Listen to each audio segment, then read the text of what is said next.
Spoilers if you're a Witch Hat Atelier fan, I'm just starting the chapters of Witch Hat Atelier.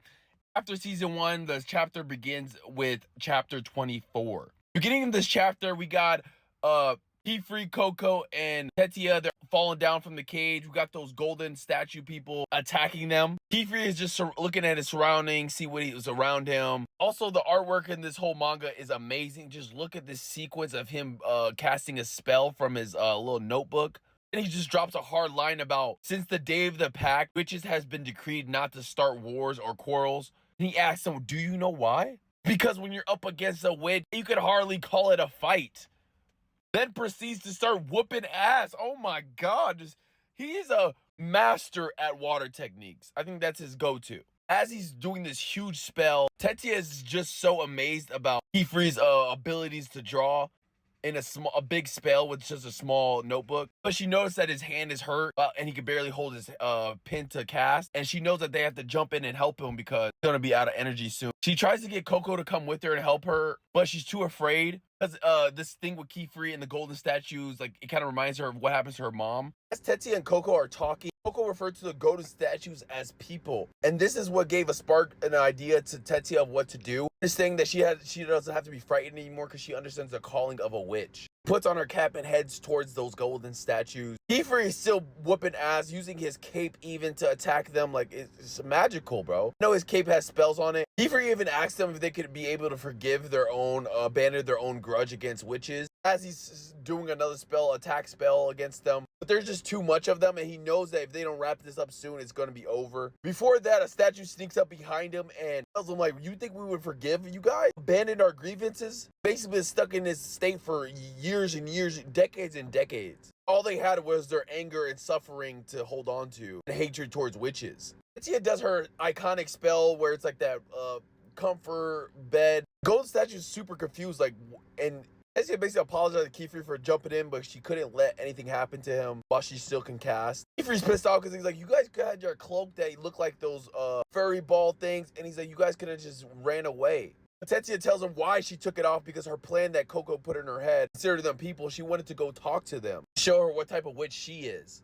She talked about the lessons she's learned from as an apprentice. She understands that the old witches from old, how they used to break rules and be very cruel. To her, magic is meant to make people smile, lend them strength. That's the path of what she's going to be when she's a witch. She begs her to save her master and grant us safe passage. The gold statue had a reply saying magic did nothing for us, didn't give us deliverance. And shows a past about all her friends and family, whatever, like people that have been stoned. How millenniums they've been down in that cave nursing their rage. Some little girl's going to come here and just take that all away from them. She asked him, gave her one chance to answer this question. It ends up giving her this riddle. If she knows the answer, she basically gets safe passage and they're gonna basically not hurt the monster. It was something that was taken from magic from them. Magic took from them. Then we find the teacher that was taken by the brim hat, Miss Elora. Coco tried to run towards her, but one of the statues stopped her. It says she will not move until the answer is given. Coco and Tetia think together what would be the answer to this. Coco's like, there could be so many things that they're getting taken from, like food to warmth to bed. It was her, like, she was like, if I was in that situation, what would I be wanting? What is something that you turn to witches for aid? Coco feels like she has the answer. She approaches the person, statue, and answers with comfort. That is her answer, that they got taken away from magic. She says that she pulls out this rock that Kifri gave her, like a snug rock. And basically, it's just a rock that makes her feel very warm. And she hands it to the statue, but the statue's like, it's not enough. It has to be larger. As they're just dipping out, they just walk past. They head towards this like dial thing right there. And the statue starts moving the dial. I guess Kifri tells us it's an arcane lens that amplifies magic spells. And that little warmth spell that Coco did ends up melting them, finally giving them the rest they needed.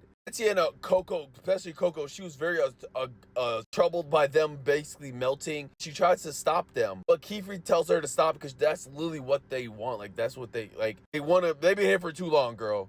Coco believes that once she gets stronger as a witch, she could be able to save them. But the only way, even if she gets better as a witch, she still has to use forbidden magic. That's how I know Coco's gonna go with the brim hat. She doesn't believe forbidden magic is bad when you're trying to help people. And Tetia doesn't understand it, but she's like, we just gotta let him go, and she never wants to hear another sad thank you like that again. Finally, Keyfree and Laria are talking. He's asking about the apprentices, and we gotta go get them because they just got attacked by the Brib Caps. She was happy that nothing happened to her. She had nothing left on her body. And Coco was confused about why was like, what do you mean? A tattoo, a seal drawn on their body? Because once on the flesh, the ink basically is permanent. Like that spell is permanent and there's no coming back. It's a panel of the other apprentice that they were taking a test to with. Yulta or something. So like that is so sad. My boy's never coming back. Oh my, Coco's gonna break. Coco's gonna hate the Brim Caps also for this.